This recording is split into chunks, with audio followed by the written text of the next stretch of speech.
avec Dia. Merci beaucoup tout le monde pour toutes ces réponses. Je suis hyper contente, moi, de vous retrouver et de vous rencontrer aussi pour certains et certaines, parce que je ne connais pas tout le monde qui est présent et présente aujourd'hui. Je suis super contente parce que ce webinaire a eu pas mal de succès. On est à peu près 40 personnes et vous continuez à vous connecter un petit peu au fur et à mesure. On va parler aujourd'hui de peut-être la vôtre d'ailleurs, ou en tout cas d'une potentielle transition vers le métier de POPM, donc Product Owner, Product Manager, quand on n'a pas d'expérience. Aujourd'hui, on est avec Dia, qui justement, lui, en a de l'expérience en produit, puisque Dia, toi, tu évolues dans le Product Management depuis une dizaine d'années, si je ne dis pas de bêtises. En tout cas, j'ai vu que ton premier poste en tant que PM, c'était en 2011. Donc, je crois que je ne suis pas très loin. Et toi, Dia, tu as plutôt un profil d'ingénieur, puisque du coup, c'était la nature de tes études. Et aujourd'hui, à travers, vous allez voir un petit jeu de ping-pong qu'on aura entre nous, Dia et moi, mais surtout avec vous, puisque l'idée, c'est que vous puissiez repartir avec le plus d'éléments concrets, d'éléments de réponse aussi à vos potentielles réflexions sur une transition vers le product management. Et pour ça, vous pourrez évidemment utiliser à fond le chat que moi je lirai et du coup que je poserai les questions que je poserai directement à Dia. Dia, merci beaucoup d'être là. Je suis très contente de t'accueillir. Merci Annabelle, merci à toi, merci à tout le monde d'être là. Je suis content d'être avec vous et j'espère pouvoir répondre à vos questions et vous apporter une valeur ajoutée par rapport à ce point. Voilà. Trop bien. Justement, Dia l'a un peu dit. L'idée, c'est que par le prisme de son expérience, qui, du coup, dans le product management et en ce moment son poste de senior product manager chez Glady, c'est que vous puissiez, vous, avoir plus de billes sur qu'est-ce que c'est qu'être vraiment product manager, quels sont les différents profils possibles, parce que c'est vrai qu'on a cette espèce de croyance selon laquelle il y a une voie royale qui mènerait vers ce que pourrait être considéré comme étant un ou une bon PO PM, alors qu'en fait, on va se rendre compte ensemble qu'il y a plein d'études qui sont possibles et surtout que c'est c'est possible surtout de devenir PO PM quand on n'a pas d'expérience. On va voir ensemble aussi comment se préparer un entretien, comment le réussir, quels sont les différents modèles théoriques indispensable, en tout cas important à saisir, comprendre et capter pour finalement avoir des fondations les plus solides possibles dans ce métier. Je suis contente que vous continuiez à vous connecter. On est maintenant un petit peu plus de 50. Et je ne sais pas si vous êtes comme moi, mais en tout cas, il y a pas mal de gens qui reviennent de vacances. Et donc, ce Lion Lunch, c'est le premier de cette nouvelle période de l'année. Et peut-être que ça résonne en vous comme le moment où, en fait, finalement, vous posez des questions sur votre parcours professionnel et donc qui fait sens avec ce sujet aujourd'hui. Je vois que je parle déjà beaucoup, qu'il est déjà 12h06. Promis, on va rentrer très très vite dans le vif du sujet et on va pouvoir comprendre et surtout articuler toutes les dimensions que je vous ai présentées. Juste pour vous donner quelques billes sur d'abord moi, mais aussi sur Lyon et les formations qu'on propose, puisque Lyon est une école. Vous me direz d'ailleurs si vous connaissez déjà cet organisme de formation qu'est Lyon. Juste sur moi c'est Annabelle, vous le voyez sur mon écran. Je suis chargée de projets, chargée des formations et des événements chez Lyon. Et aujourd'hui, je serai un petit peu votre, j'allais dire intervieweuse, mais journaliste. Donc, je poserai toutes les questions qui semblent pertinentes au regard de l'expérience de Dia et surtout serai votre espèce de porte-parole. Donc, n'hésitez pas à poser toutes les questions que vous pouvez avoir sur le chat. Il y en a certaines pour lesquelles je répondrai directement à l'écrit, parce que je sais qu'on les posera après avec Dia ou bien directement à l'oral pour que Dia puisse vous éclairer. Sur Lyon, je veux bien que vous utilisiez une nouvelle fois ce chat et que vous me disiez si vous connaissez déjà l'école ou pas du tout. Et que peut-être du coup vous avez découvert justement par le prisme de ce webinaire. Lyon, qu'est-ce que c'est? C'est une école qui propose des formations, mais aussi des événements comme celui-ci qui sont entièrement gratuits et accessibles en replay et à tous et à toutes surtout, et qui permet de un peu donner à voir, enfin complètement même donner plus à voir sur le monde professionnel et sur soi. Dans quelle mesure? Dans la mesure où on fait intervenir des experts-expertes comme Dia, justement, aujourd'hui, qui peuvent vous éclairer sur non seulement son parcours professionnel, la réalité de son métier, en vous donnant des éléments très concrets, mais aussi en vous partageant finalement sa vision des choses, en sachant qu'en fait, finalement, toutes nos billes d'apprentissage, en tout cas les perches qu'on tend à soi-même ou à l'autre, sont hyper incarnées, je dirais, et personnalisées. Donc, on pourra, par exemple, articuler cette question de la transition vers un poste de POPM sur plusieurs sujets différents, mais en fait, ce sera toujours très différent puisque les experts-expertes, vous le savez, peuvent porter des visions très différentes. Et justement, nous, c'est ce qu'on aime chez Lyon et ce dont on aspire, justement, cette partie très inspirationnelle dans toutes nos méthodes d'apprentissage. Je lis en même temps vos réponses. Donc, il y en a pas mal qui ne connaissaient pas du tout l'école. Si je suis passée trop vite sur la présentation, vous n'hésitez pas à me recontacter après, et évidemment, avec plaisir pour qu'on en parle. Elvis Alumni, donc il y a toujours un peu de personnes aussi qui reviennent et qui nous connaissent très bien. Merci pour vos réponses sur le chat. Je vous ai dit que donc Lyon, c'était un organisme de formation, une école qui s'est placée sur justement des disciplines qu'on a identifiées comme étant celles qui permettent de se révéler, qui permettent d'en apprendre sur soi, mais sur aussi un monde qui bouge sans arrêt. C'est pour ça qu'on a cette discipline que vous connaissez peut-être, qui est le produit, justement, la data, le Web3 et aussi le management. C'est peut-être un questionnement dans lequel vous êtes justement, et c'est la raison pour laquelle vous êtes à ce webinar. En tout cas, sachez qu'au-delà des webinars qu'on organise, je peux continuer à vous accompagner avec évidemment des experts-expertes qui sont très compétents dans leur domaine, à vous faire découvrir, continuer à vous faire découvrir finalement cette discipline par justement des cours très théoriques, mais aussi des parties très très pratiques qui vous permettent du coup d'expérimenter par vous-même cette discipline. Je vous les lis pas à l'oral, vous l'avez comme moi, enfin vous les avez comme moi sous les yeux, les dates des prochaines formations. En tout cas, Lyon, c'est une école qui évolue sur un modèle hybride, donc qui propose et des formations en ligne, mais aussi en présentiel, où du coup on peut se rencontrer en vrai. Je vous laisse regarder tout ça, et en tout cas, encore une fois, si vous avez des questions sur cette partie, vous pourrez, et vous êtes grandement invité, si ça vous intéresse, à me recontacter juste après ou même pendant, si vous le voulez. Avec Dia, on s'est dit que ce serait chouette de commencer ce webinaire en sachant un petit peu plus donc sur vous. Alors d'abord sur la partie product management, à quel point est-ce que vous êtes déjà dans cet univers? Encore une fois, je veux bien que vous nous écriviez sur le chat. Est-ce que vous êtes déjà en poste? Est-ce que vous êtes en transition vers ce métier? Vous êtes en recherche active d'emploi? Dites-nous aussi si c'est compliqué pour vous de trouver. Si vous travaillez avec des POPM, recruter, ou être juste tout simplement curieux et curieuse. Alors, Pauline, en recherche active.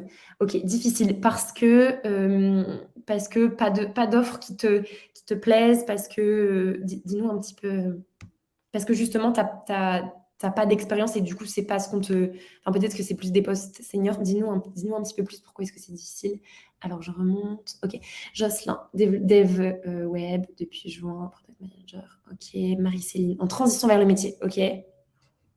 Curieuse de ce domaine, en recherche après, non, comme ça. Ok, donc là, on a un enjeu de répondre, j'ai l'impression, à surtout des questions de réussir son entretien, et comment, en fait, par le prisme de ce que vous avez fait avant, vous allez voir que vous pouvez mettre en valeur votre profil si vous articulez, et surtout capter finalement bien comment ce métier fonctionne.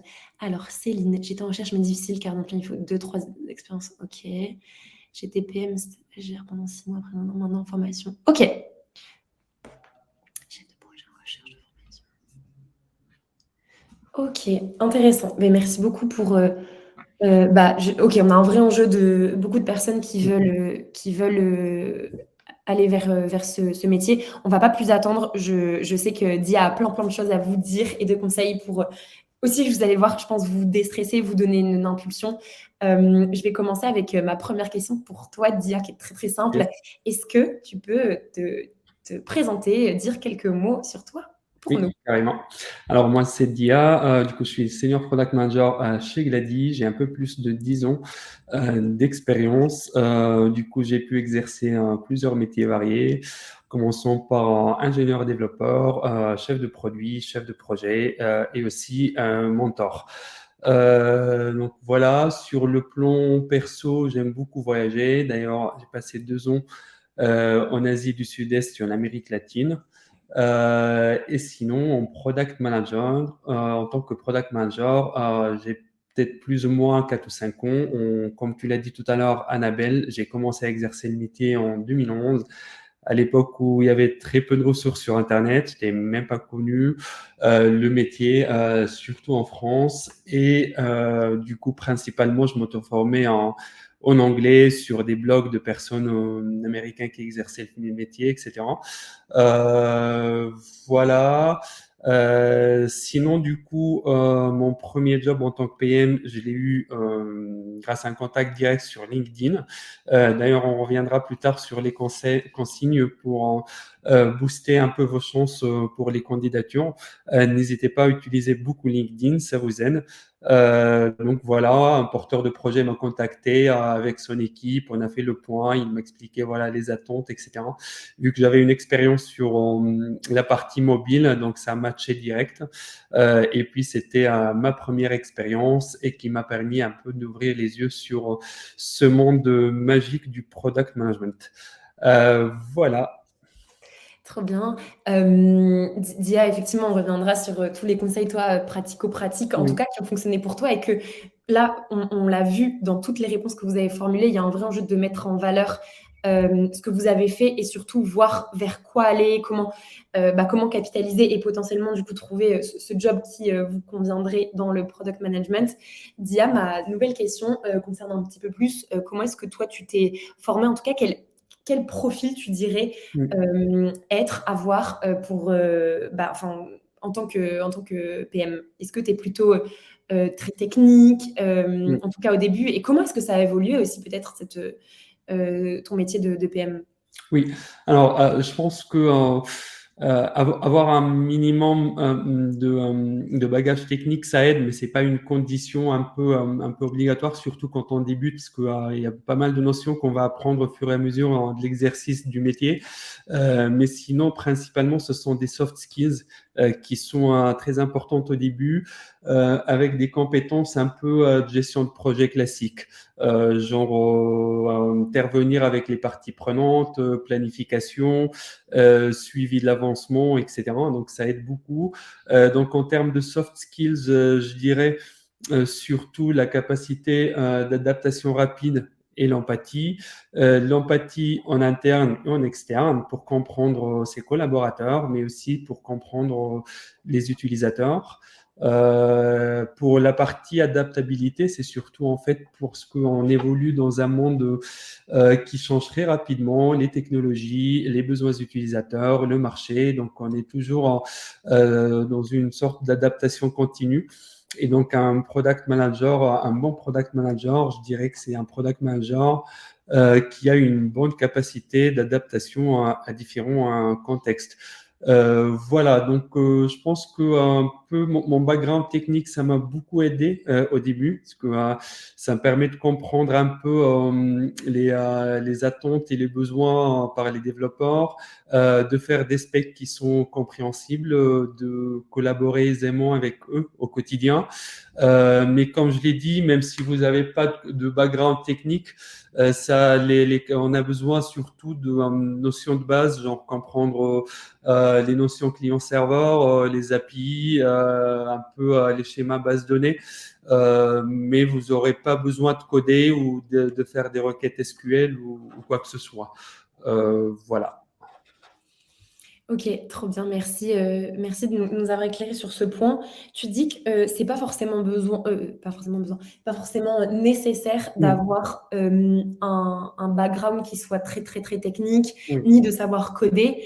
Justement, est-ce que tu peux nous éclairer, peut-être au regard de toi, comment est constituée oui, ton équipe chez Glady ou même de tes expériences passées, quels sont un peu les différents profils oui, avec lesquels tu évolues, et qui fonctionnent très bien d'ailleurs, oui. comme PO, PM? Oui. Alors, chez Glady, la typologie des profils, elle est très variée. OK. D'ailleurs, notre équipe produit, elle est composée d'environ 30 personnes, dont OK. 14 PM, avec des designers, product ops, etc.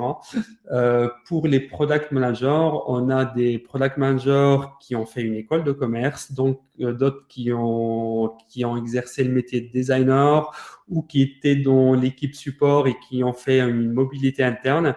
On a aussi des product managers qui ont fait des formations dans des écoles produits comme Maestro. Donc voilà, on a des profils très très variés, ce qui fait un peu la richesse de notre équipe. Donc ça nous permet d'avoir des visions différentes sur les problématiques et donc voilà, on essaye de s'entraider en fonction de périmètres de chacun. Donc en gros, il y a pas un seul chemin pour arriver en product management. On peut être dans le marketing, support, produit, tech, commercial ou peu importe son département. Si on aime bien gérer les problèmes utilisateurs, on a une bonne empathie, on peut débarquer un jour dans le product management. Justement, c'est un bon point, que je trouve intéressant, d'aborder avec toi. Comment on sait qu'on est finalement, on se trompe pas entre guillemets sur notre volonté de vouloir faire du produit. Est-ce que c'est quoi le plus important? C'est de finalement savoir et aimer résoudre des problèmes. Mhm. Est-ce que c'est cette conscience qu'en fait faire du produit, c'est aussi beaucoup de, tu l'as dit, d'itération avec, tu vois, en fait, cette capacité à être super agile. Oui, Il faut aimer son ou ses produits, mais peut-être pas trop parce que parfois on est trop focus sur la solution. Est-ce que oui. c'est aimer aller à la rencontre de ses utilisateurs, utilisatrices? Enfin, c'est un peu tout ça finalement. Oui, alors déjà au quotidien, un product manager, il switch beaucoup de Ok. tâches. On peut commencer par un meeting, après faire un peu de spec, dans l'après-midi faire un interview utilisateur, etc. Donc on doit avoir une capacité à switcher rapidement de contexte Ok. sans forcément être surmené. Après, je pense l'une des meilleures définitions que j'ai pu croiser sur le product management, Ah, elle consiste à considérer le product manager comme un architecte de décision. Ça me plaît beaucoup parce que c'est un vrai chef d'orchestre au milieu de plein de métiers. Et donc, il doit enfin bien gérer le process de prise de décision en termes de rapidité. Parfois, on a besoin de prendre les décisions rapidement. D'autres fois, on a besoin de prendre le temps pour analyser, discuter avec les parties prenantes. mm, Architecte de décision, ce qui doit choisir le bon process aussi. On ne devrait pas avoir le même process de décision pour toutes les décisions. Donc, je pense un bon product manager, il doit avoir aussi une bonne capacité ou de bonnes compétences en communication ok. pour faire intervenir les bonnes personnes au bon moment. Et puis, pour s'assurer, peut-être avant de commencer ou embarquer dans une aventure, pour s'assurer qu'on aime bien le métier, peut-être l'idéal, si vous êtes déjà en entreprise, de demander à un product manager avec vous de vous filer peut-être quelques tâches informellement, vous Ah, travaillez concrètement sur le sujet, ok. et donc comme ça, vous pouvez voir un peu est-ce que le métier, ça vous plaît? Est-ce que ça vous plaît pas? Vous pouvez Oui. discuter avec lui sur son agenda, comment il passe sa journée. Et comme ça, voilà, ça vous permet de réduire un peu le risque de Mm. faire toute une reconversion avant de réaliser que c'est un métier qui n'est pas forcément fait pour vous. Carrément, c'est super intéressant comme dimension et je me disais qu'en fait ça fonctionne pour les mobilités internes, d'aller à la Mm. rencontre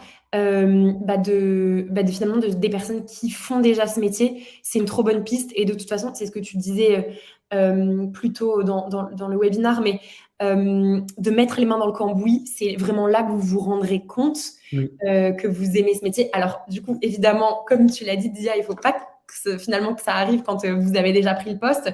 Donc, pour limiter effectivement les potentiels désillusion ou de prise de conscience qu'en fait ça vous plaît pas trop, effectivement aller à la rencontre des gens. Et moi je suis toujours très surprise que les gens répondent autant. Bon, quand c'est une mobilité interne, Oui. une volonté de mobilité interne, bon évidemment du coup vous allez à la rencontre des personnes avec qui peut-être vous travaillez, passer de la pause déj et tout.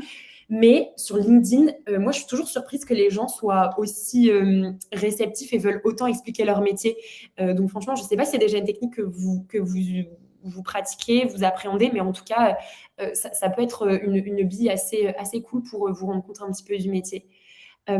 Dia, j'ai eu plusieurs questions que je Oui. vais te poser qui sont intéressantes, comme ça va nous permettre de glisser vers Yes. la partie entretien. Arnaud demande, Oui. pour la première expérience, peut-on arriver directement sur un poste de PM ou doit-on passer en tant que PO?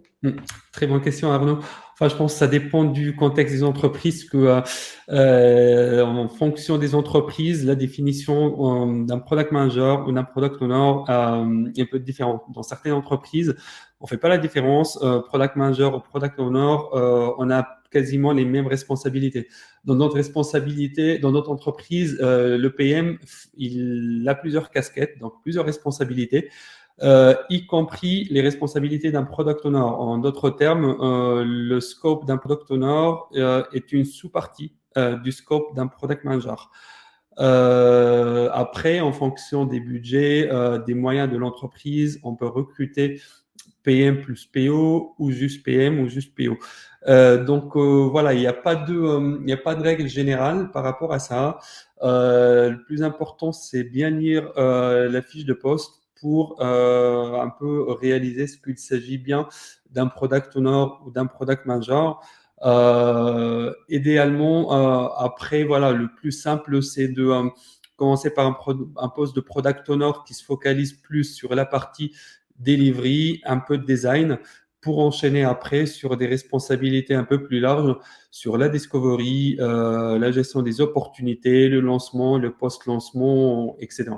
Tu peux trouver une poste de PO, le titre, c'est un product owner, mais après, les responsabilités correspondent à une responsabilité d'un product manager.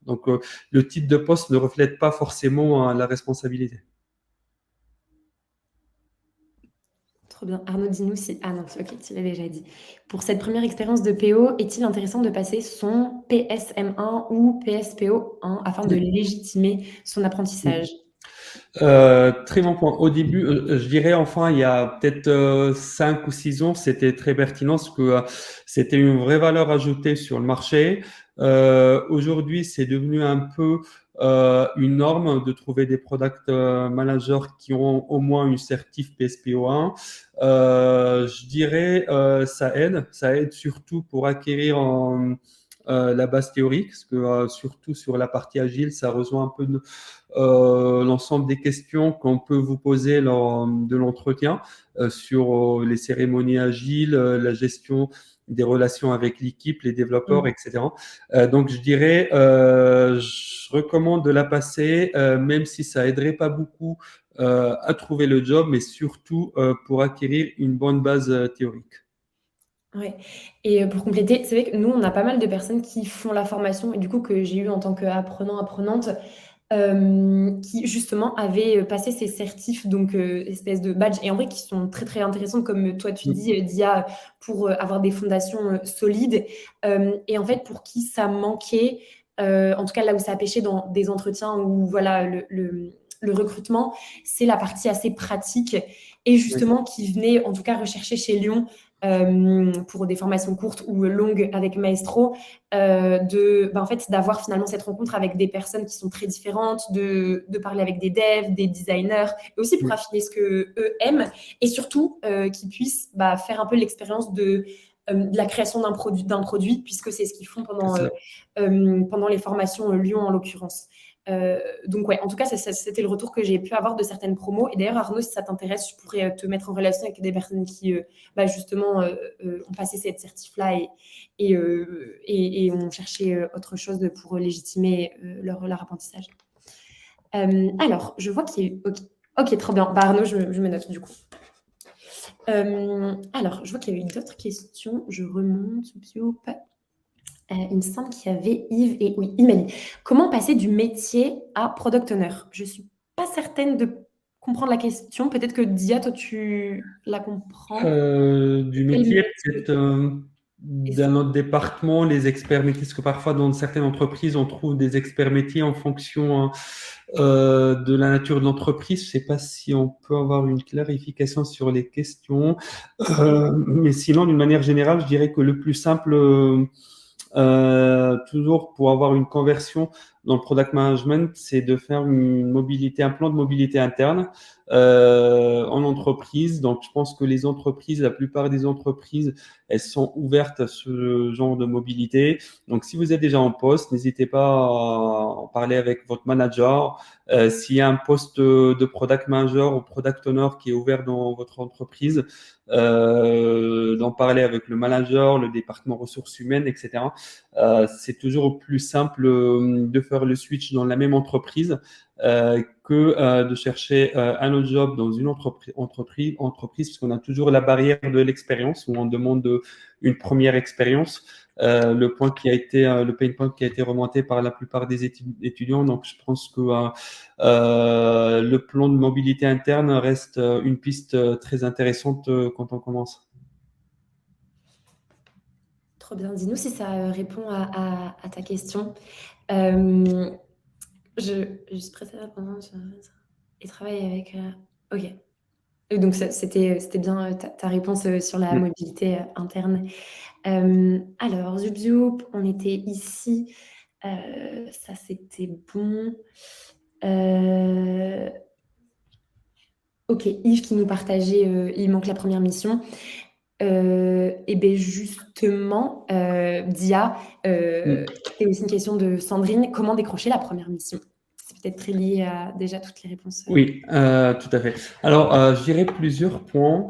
D'abord, faire des candidatures qualitatives, donc prendre le temps de bien préparer sa candidature et pas voilà envoyer des dizaines de CV, le même CV, etc. à toutes les offres. Donc, essayer de prendre le temps de personnaliser le CV, la lettre de motivation, d'expliquer en quoi on pourrait apporter une valeur ajoutée à l'entreprise.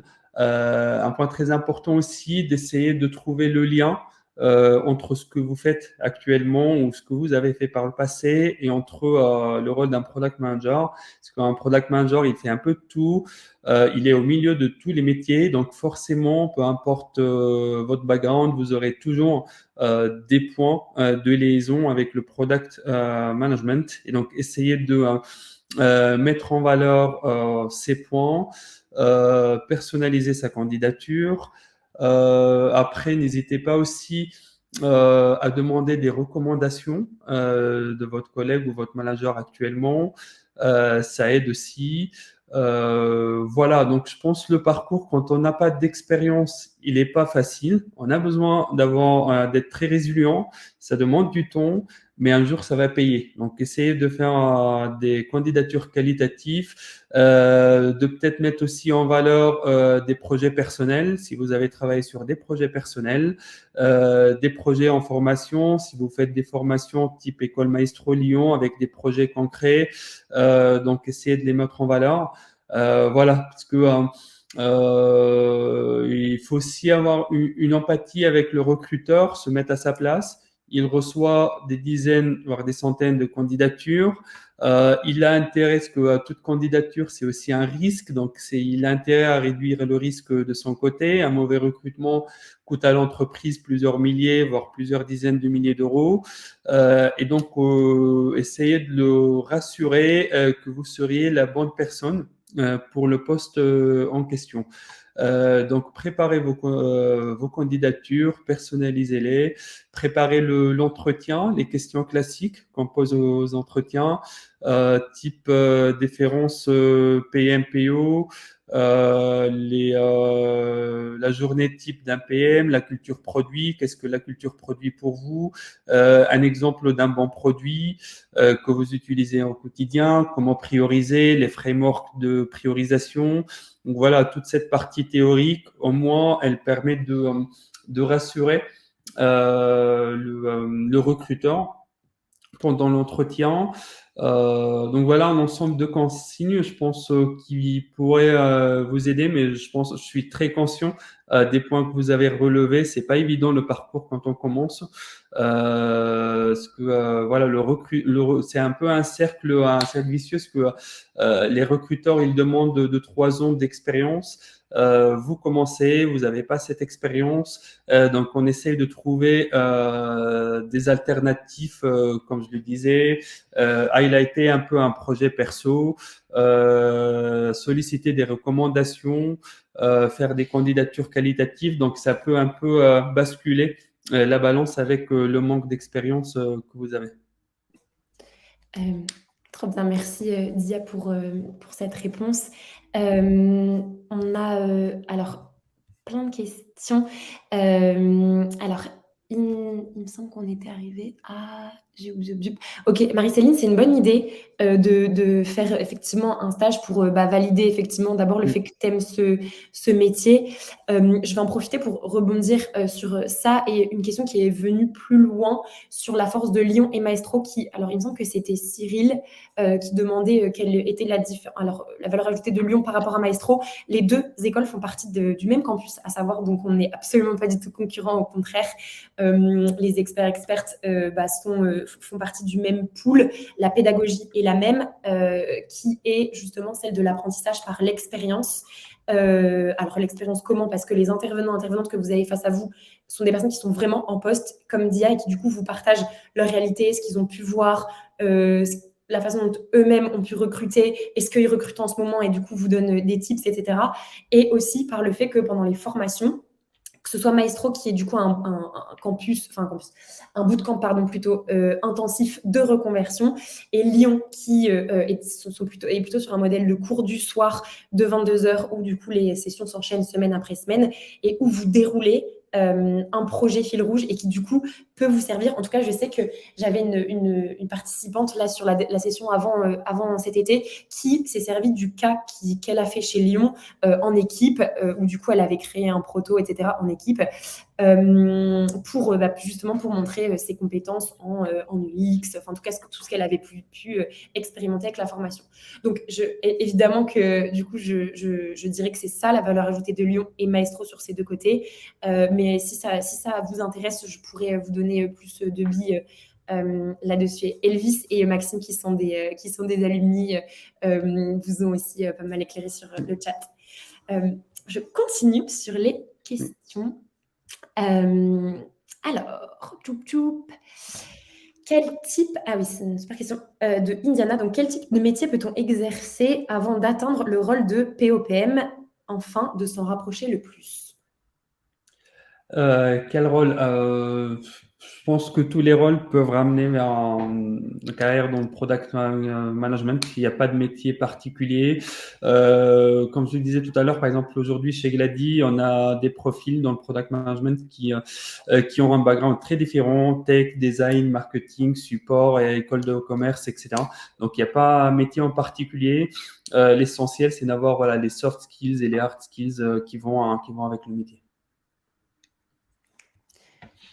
Je vois qu'il y a pas mal de personnes qui posent des questions sur les certificats CSPO, CPO, PSPO, Ouais, etc. Je pense que carrément. c'est des organismes différents en fait qui font passer les certifications. Je pense que la plus officielle, c'est celle du site scrum.org. Donc c'est PSPO. Mais comme je le disais tout à l'heure, ça reste une partie très théorique. Oui, effectivement, c'est vrai que vous aviez pas mal de questions là-dessus et aussi sur j'essaie de regrouper en même temps. Ah oui, pardon, il y avait Yannick d'abord qui pose une question hyper intéressante. Est-ce que la passerelle entre PMM, donc Product Marketing Manager, et Product Manager peut se faire? Qu'est-ce que tu en penses? Oui, Ouais, Oui, carrément. En fait, un PMM et un PM, ils collaborent au quotidien sur les nouvelles features. Le PMM, il essaye de faire le relais entre le produit et le business. Donc, forcément, à force de faire des réunions avec des product managers, on devrait avoir un minimum d'idées sur le métier. Donc, je pense si on exerce déjà en tant que PMM, on doit avoir plus de facilité ou d'aisance dans la conversion, parce qu'on était déjà en collaboration directe avec des product managers. Mmh, carrément et justement, si c'est, un sujet qui t'intéresse, on a fait, 2 événements qui sont, visionnables, ça se dit? Mm. Que vous pouvez revoir en tout cas en Ouais. replay, que qu'on a sur YouTube. Du coup, je pourrais vous le partager, je me le mets et justement, il y avait une personne qui était, déjà en poste de PMM, chez Decathlon Outdoor et une personne qui évolue chez Payfit en tant que PM. Donc, ça peut être intéressant de voir un peu les ponts que vous pouvez faire. Je me mets de vous l'envoyer juste après. C'est sur YouTube, vous pouvez le regarder évidemment gratuitement.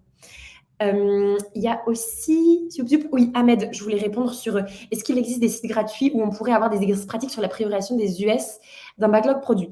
Alors, des cas concrets, on n'avait pas articulé dans cet événement en l'occurrence, mais il y a aussi un événement Lyon que je peux vous réenvoyer qui vous permet du coup de voir. C'était donc Daniel qui lui évolue dans le produit également et qui déjà éclairé sur ce qu'était que le backlog et surtout donner, lui, un cas concret de comment articuler un backlog correctement. Donc, alors, c'est pas toi qui mets les mains dans le cambouis, mais en tout cas, ça peut t'aider. Mm. Je me le mets aussi, donc ces 2 événements-là à vous partager. Maintenant, on va pouvoir répondre à toutes les questions que vous avez sur la partie très entretien. Oui. Comment, donc, Kalimat qui pose une question, Dia, sur en entretien, comment répondre aux questions sur la culture produit, l'exemple d'un bon produit, comment prioriser. Et finalement, Mm. Oui, du coup, alors on a perdu Annabelle, je pense. Vous me confirmez, je suis pas le seul. Entre-temps, on pourrait avancer sur je suis là de nouveau. Je ne sais pas ok. pourquoi je suis partie. Ma connexion était nulle. Et plus largement sur les questions auxquelles se préparer en entretien. Mm.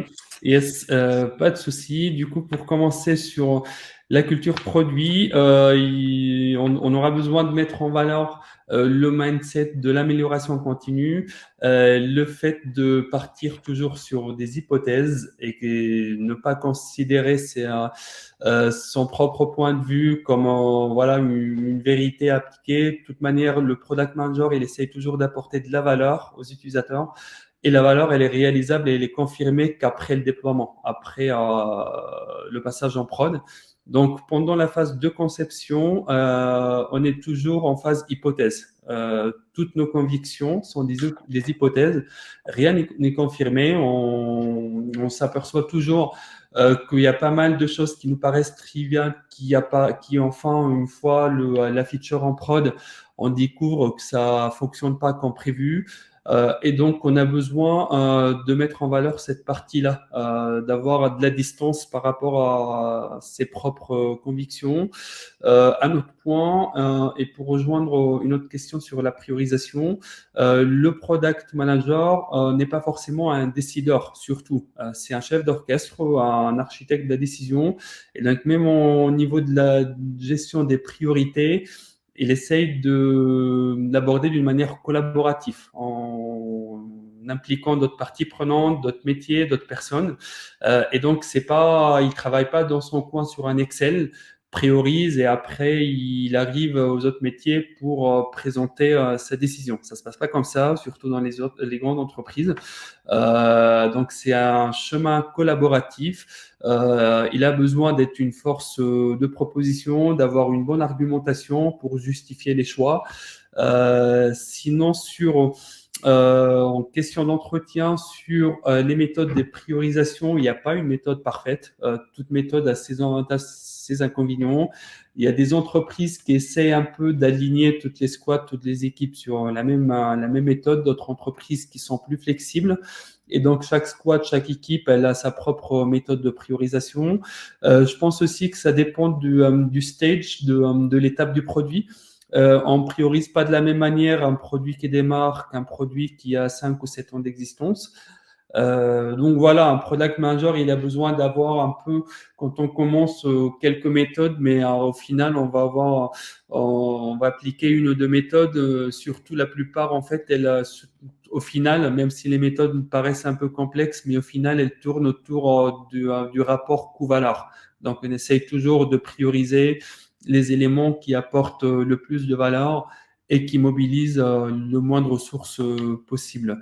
Donc ça, c'est une deuxième question aux entretiens par rapport aux méthodes de priorisation. Sur la culture produit, un exemple d'un produit, on peut vous demander un exemple d'un produit que vous aimez, une application que vous utilisez au quotidien, et expliquer pourquoi vous trouvez l'expérience utilisateur fluide. Est-ce que vous avez des idées d'amélioration sur cette application?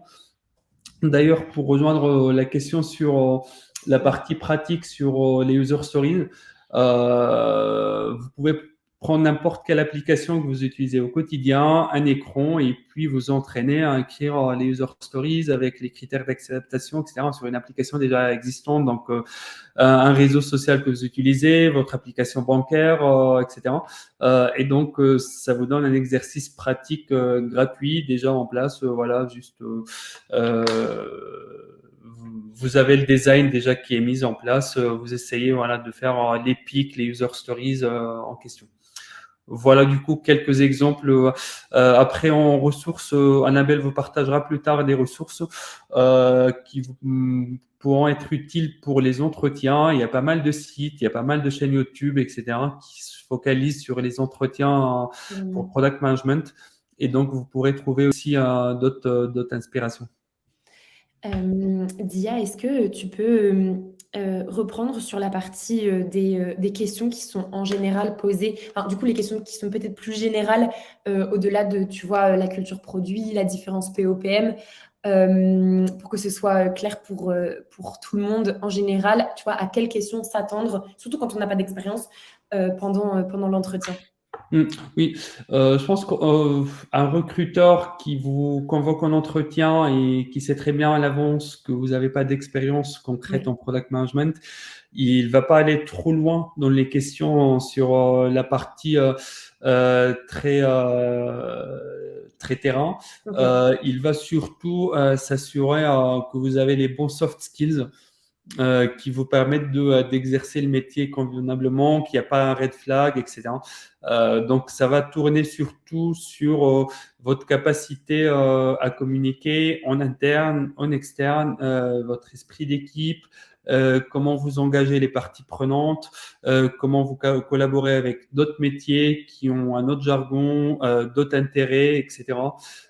Donc, je pense l'entretien peut se focaliser plus sur la partie soft skills parce qu'après la partie delivery, exercice au quotidien, ça va arriver de soi avec une fois vous seriez en poste les premières semaines et les premiers mois. Ok. Donc, si je résume, montrer son intérêt pour le produit, en tout cas que même si vous n'avez pas d'expérience, en tout cas pratico-pratique, c'est important de montrer que ça vous intéresse, soit parce que vous Mm. utilisez des applis et que vous êtes capable d'avoir peut-être un esprit critique là-dessus, ou bien que, par exemple, si vous avez fait Maestro ou Lyon, que vous avez travaillé sur, quand bien même c'est un projet fictif, vous pouvez mettre peut-être en valeur cette partie-là qui montre en fait que vous mettez les mains dans le cambouis, et de ce que je comprends, et je ne mesurais pas trop, j'avoue, qu'en fait c'est super important que vous soyez finalement actif et active, en tout cas dans cet esprit un petit peu entrepreneurial, pas au sens entrepreneur du thème, mais plutôt entreprenant, que vous montriez que, quand bien même il n'y a pas d'expérience, en fait ce que vous avez fait avant peut vous Oui. bénéficier, et qu'il y a plein de projets qui potentiellement vous intéressent, et surtout que le produit, c'est ce que vous aimez. Il y a deux parties, deux questions qui sont encore très liées à la partie entretien. Oui, il y avait une question sur les salaires. Oui, Je ne sais plus exactement quels étaient-ils. Ah oui, comment négocier? Il me on semble que c'est une négocie. partie négociation. Et le deuxième, est-ce qu'il y a des red flags? Question de Cyril. Mm. Oui, sur la partie salaire, je pense il y a des normes un peu sur le marché, donc vous pourrez facilement trouver les stats sur Internet en fonction du nombre d'années d'expérience. Et donc la négociation, c'est toujours donc en fonction des atouts ce qu'on a, parce qu'au final, généralement, même si on arrive à la dernière étape, vous ne seriez pas les seuls. Le recruteur, il sera aussi en négociation avec au moins un autre candidat. Et donc, il faudra faire attention à ce point.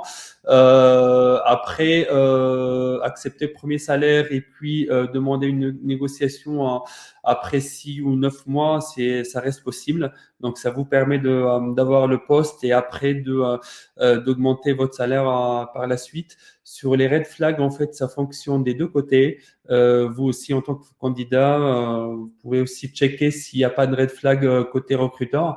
Par exemple, un recruteur qui vous envoie un cas d'étude qui demande 2 ou 3 jours de travail, c'est évidemment un red flag. Pour les red flags qui sont enfin un peu cherchés côté recruteur pour les candidats, c'est surtout les soft skills. Voilà, c'est quelqu'un qui collabore bien, qui va s'intégrer bien avec l'équipe, qui va pas créer des problèmes, qui n'a pas forcément une personnalité autoritaire, parce que le product management, même s'il y a le terme manager dans le métier, il n'a pas de casquette managériale directe pour d'autres personnes. Donc, il manage plutôt le produit et non pas des personnes. Et donc, il doit avoir une posture plutôt collaborative. Donc voilà, le recruteur, il essaiera de checker que vous êtes bien dans cette posture, que vous seriez bien s'intégrer avec les autres métiers pour pouvoir faire avancer le produit. Parce que si on n'a pas son équipe avec soi, si le PM ne s'entend pas très bien avec le tech lead ou avec l'engineering manager, la squad ne va pas pouvoir avancer. Donc c'est un point très important.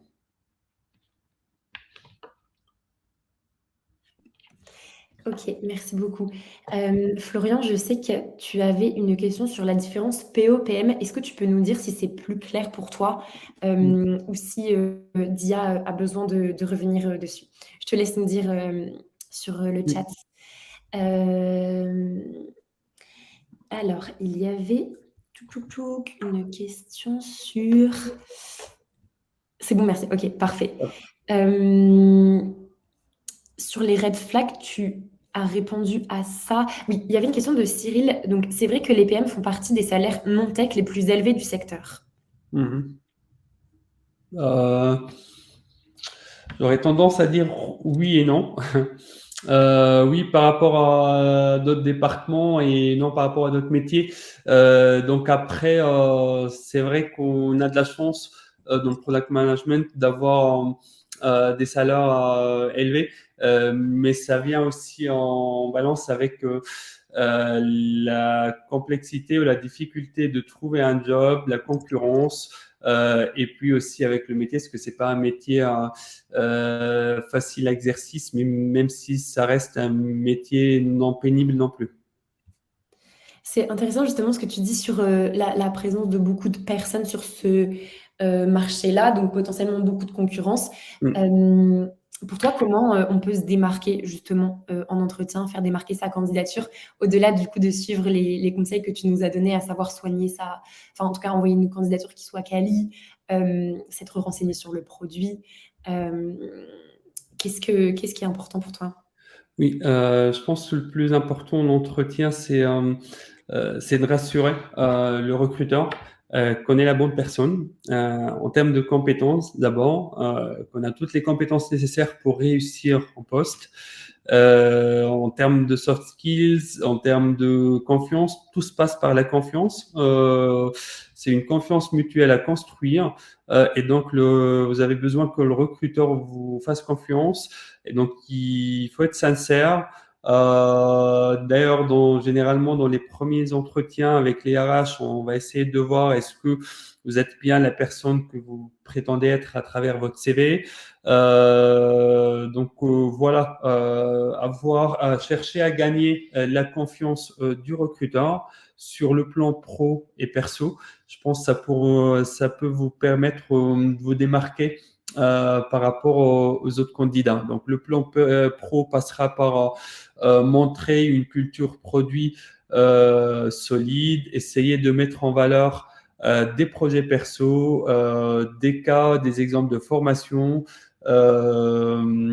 des compétences en liaison à travers vos métiers ou vos jobs précédents. Comme on le disait au début, tout devrait avoir un lien direct avec le product manager qui est au centre de tous les métiers. Donc ça, c'est pour le plan pro et pour le plan perso, voilà, de montrer que vous êtes une personne. Les Anglais, ils ont une expression que j'aime bien. Ils disent easy to work with, une personne qu'on peut travailler avec très facilement au quotidien, qui posera pas de problème. Voilà, ça vous permet de rassurer le recruteur et de booster un peu vos chances pour avoir le job. Merci Dia. Il y a une question de plusieurs personnes sur le chat sur les hard skills qui semblent importantes à avoir. Est-ce que tu peux nous les dire?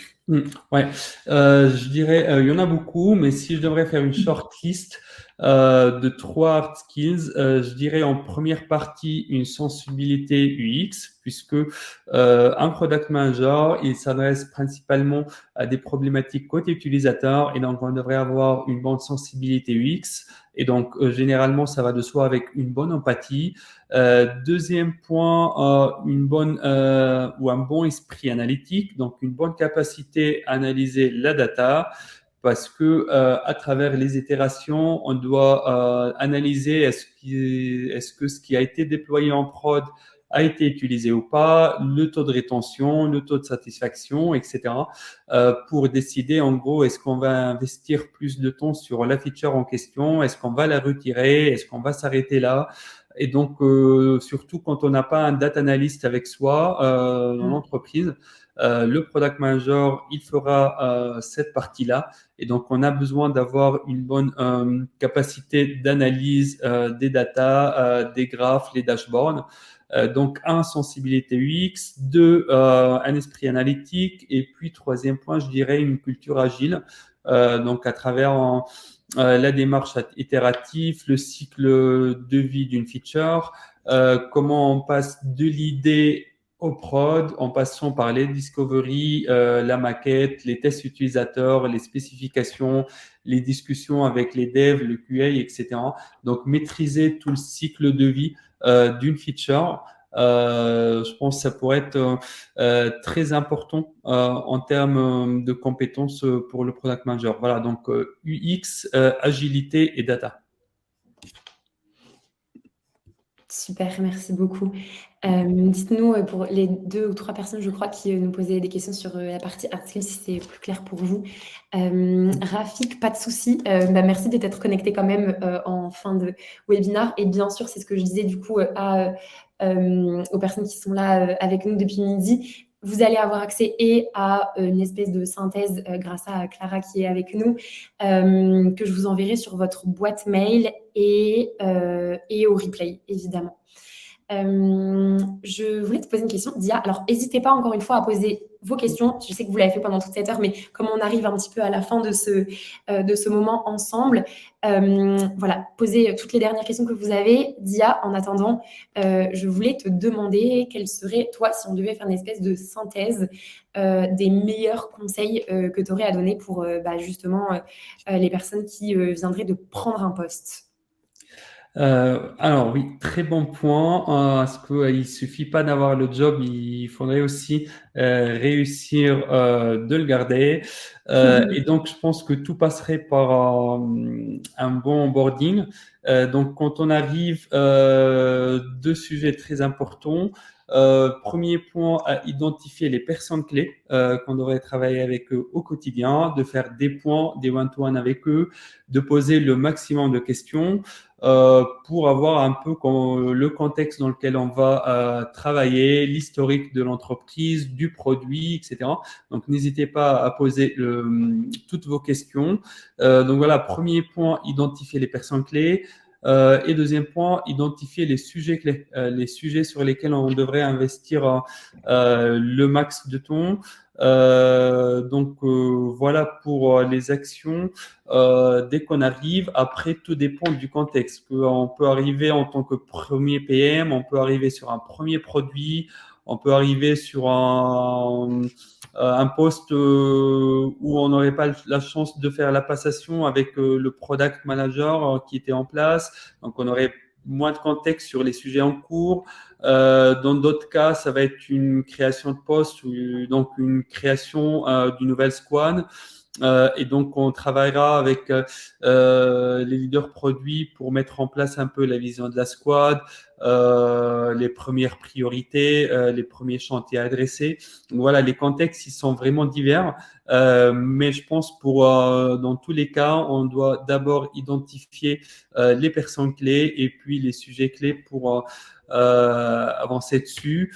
Après, généralement, on essaie aussi de s'adapter au contexte en place. On n'arrive pas pour tout changer d'un coup. Donc, s'il y a des process en place, des rituels, etc., on essaie de s'adapter.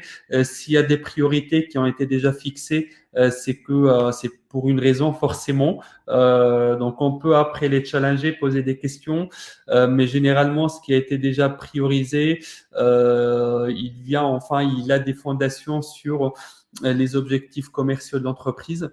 Donc, on essaye de garder les engagements et puis on essaye de trouver des quick wins pour rejoindre les priorisations tout à l'heure. On se disait que tout se rapporte au rapport coût-valeur. Donc, on essaye de trouver des éléments qui apportent un max de valeur, mais en contrepartie qui sollicitent peu de coûts ou peu de ressources.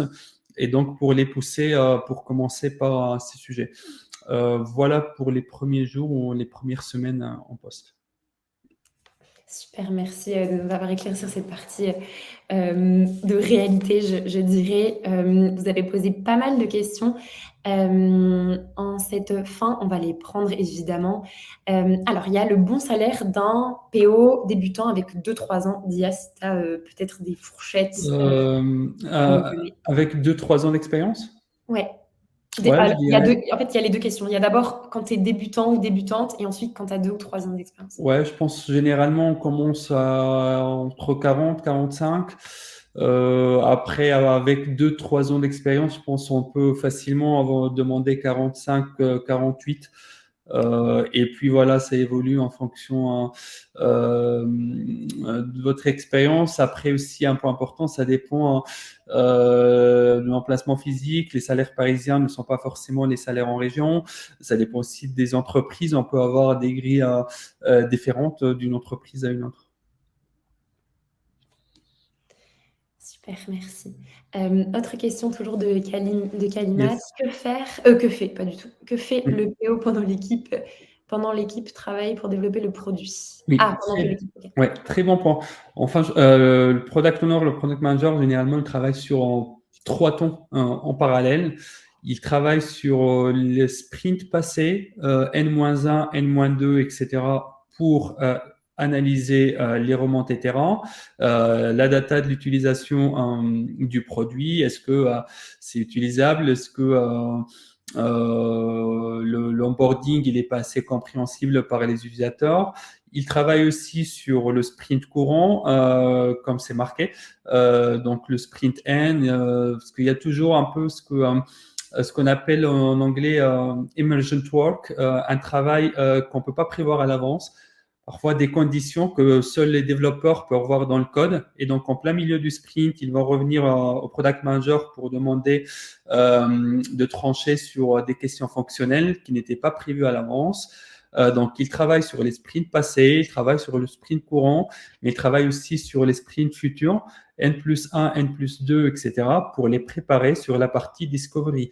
Donc voilà, pendant que les devs travaillent sur la partie delivery, le product owner, il analyse ce qui a été déployé, il prépare ce qui va être travaillé, et en même temps, il gère l'imprévu en fonction de ce qui arrive par l'équipe delivery.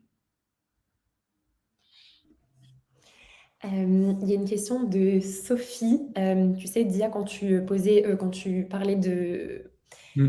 de ce à quoi s'attendre en termes de questions pendant un entretien, parler de culture produit solide, donc montrer effectivement qu'on connaît le product management. Qu'est-ce que c'est finalement une culture produit solide? C'est connaître les modèles de priorisation que tu as mentionnés. Qu'est-ce que c'est que l'agilité? C'est ça? Euh, Entre autres, oui, ces points, mais j'irais en plus l'amélioration continue. Un produit, contrairement à un projet, c'est quelque chose de continu qui s'arrête jamais. On est toujours dans une sorte de loop. On analyse, on prend des insights, on développe, on met sur le marché et rebolote. On prend des insights de la data qui remonte. On essaye de concevoir des améliorations qui partiront après en prod, etc. Donc, ce sont des cycles infinis. Et donc, je pense la culture produit, elle se centralise principalement autour de ces étapes qui constituent le cycle de vie d'une fonctionnalité. Donc, un product manager qui a une bonne culture produit devrait bien assimiler ou maîtriser c'est cette espèce d'amélioration continue, comment on récupère des opportunités à travers des interviews utilisateurs, à travers des dashboards data, de ce qui a été déjà déployé et donc bénéficier du passé pour construire le futur. Donc, je pense que c'est ce qui permettrait de s'assurer que le produit il répond aux attentes d'utilisateurs parce qu'il y a toujours un gap entre ce que le produit apporte aux utilisateurs et est-ce que les utilisateurs attendent en termes de valeur. Et Mm. donc le product manager, il essaye de réduire un peu ce gap entre l'offre et la demande à travers plusieurs leviers, les interviews, la data, etc.